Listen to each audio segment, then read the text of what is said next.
Bonjour ou bonsoir, selon l'heure à laquelle vous nous regardez. Je suis votre chroniqueur audio et animateur de podcast pour l'ODJ Média, et aujourd'hui, j'ai l'honneur de vous présenter une lecture fidèle, intègre et sans la moindre altération, de la chronique signée Aziz Daouda, intitulée « Histoire et géographie, piliers incontournables de la politique marocaine ». Un texte profond et essentiel qui relie passé, territoire et avenir politique. La politique ne peut être dissociée de l'histoire ni de la géographie. Elle consiste en un ensemble d'actions et de décisions visant à organiser une société sur le plan interne, mais également dans ses relations avec le reste du monde.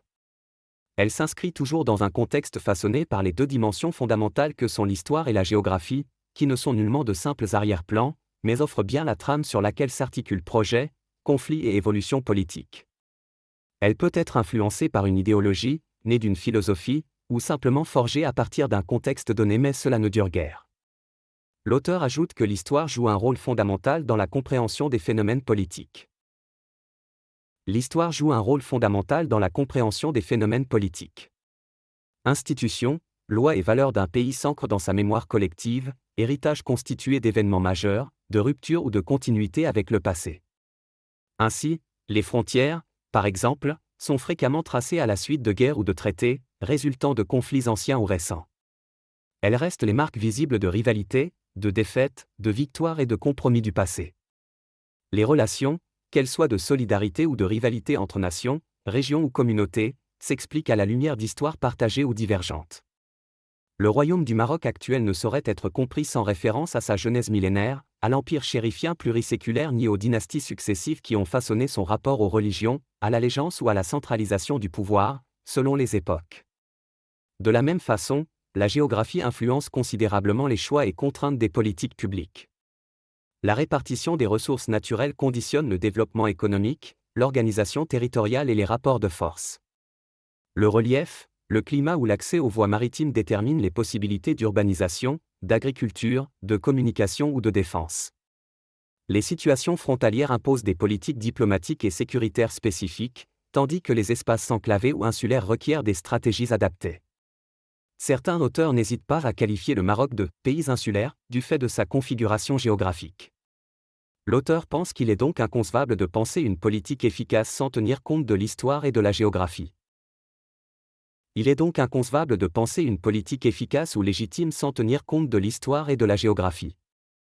Chaque choix, chaque réforme, chaque ambition politique doit s'appuyer sur une compréhension approfondie du territoire et de la mémoire collective. Ignorer l'un ou l'autre, c'est s'exposer à l'illusion, à l'incompréhension, voire à l'échec. Au sujet du Sahara appelé « occidental », la géographie de cette région se situe indéniablement dans le prolongement du Maroc, tant sur le plan physique, démographique qu'historique, les populations sahariennes ont largement contribué à l'évolution du pays. Son histoire s'est écrite au fil des allégeances successives de ces tribus au sultan du Maroc, et le royaume chérifien constitue, de fait, un État-nation institué bien avant la période contemporaine. Affaibli pour avoir raté le virage fondamental de la révolution industrielle, l'empire chérifien sera dépecé du sud vers le nord, mais aussi à partir de l'est. Le Sahara dit occidental fut annexé par l'Espagne, qui exerça un contrôle colonial de 1884 à 1975. Cette situation a favorisé la mainmise de la France sur les territoires regroupés dans l'Afrique occidentale française, dont une partie allait former la Mauritanie. La France s'appropria aussi l'est de l'empire chérifien, annexé de facto à ces départements conquis sur l'Empire ottoman et appelés Algérie française. Le reste sera placé sous protectorat français, tandis que le nord du Maroc passait sous domination espagnole. L'auteur explique comment, après l'indépendance, le Maroc a poursuivi sa reconquête pacifique. L'indépendance obtenue en 1956 et la décolonisation progressive de Sidi Ifni et Tarfeyan ont concerné d'autres régions que plus tard.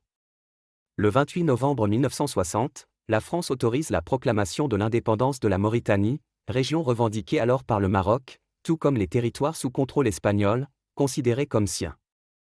À cette époque, il y eut un ministère marocain dénommé « des Affaires mauritaniennes et sahariennes », fut confié à Mohamed Fall Ould Oumer, représentant de ces territoires. Dès 1963, le royaume porta la question du Sahara espagnol devant la commission de décolonisation. La situation se compliqua lorsque la Mauritanie nouvellement créée revendiqua également ce territoire, notamment pour exercer une pression sur le Maroc, qui ne reconnaîtra l'indépendance mauritanienne qu'en 1969, soit 9 ans après sa proclamation. Le Maroc continua de revendiquer pacifiquement le Sahara espagnol, empêchant l'armée de libération de poursuivre ses actions militaires dans la région. En 1973, la création du Front Polisario, Front populaire de libération de la Sagia El Amra et du Rio de Oro, marqua une nouvelle étape. Ce mouvement visait initialement à rattacher le territoire saharien à la mère patrie.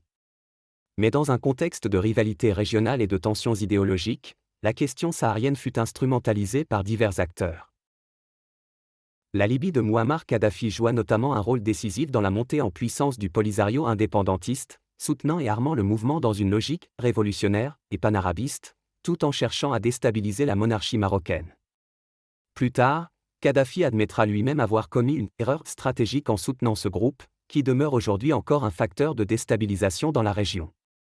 En 1975, un tournant pacifique se produisit, fort de l'avis de la Cour internationale de justice reconnaissant des liens d'allégeance entre les tribus sahariennes et les sultans marocains, Feu SM Hassan II lança la marche verte à la surprise générale. Cette mobilisation poussa l'Espagne à se retirer de l'Aïoun au profit du Maroc, qui reprit immédiatement possession du territoire. La Mauritanie, bien qu'ayant occupé des zones limitrophes, finit par se retirer, laissant le Maroc seul face au Front Polisario, soutenu activement par l'Algérie qui hébergea, arma, finança et érigea le mouvement en République. L'Algérie de Ouari Boumedienne exploita la situation pour affaiblir son voisin marocain, n'hésitant pas à qualifier le dossier saharien de « caillou dans la chaussure du Maroc », façon de se venger de la défaite cuisante de 1963. Ce contentieux a souvent masqué l'histoire profonde des liens entre le Maroc et ses territoires sous autorité chérifienne bien avant l'ère coloniale. Pour le Maroc, l'intégrité territoriale repose solidement sur les constantes que sont l'histoire et la géographie, des arguments majeurs. Le reste n'est qu'une construction éphémère sans fondement, vouée à s'effacer dans l'oubli dans un futur proche. Les Marocains le savent très bien, peut-être pas les autres. Chers auditeurs, c'était la chronique signée Aziz Daouda, lue dans son intégralité, sans le moindre mot changé, par respect pour son auteur et pour votre confiance. Merci de votre écoute attentive. Je vous retrouve très bientôt pour une nouvelle chronique à l'ODJ Média, si le cœur vous en dit.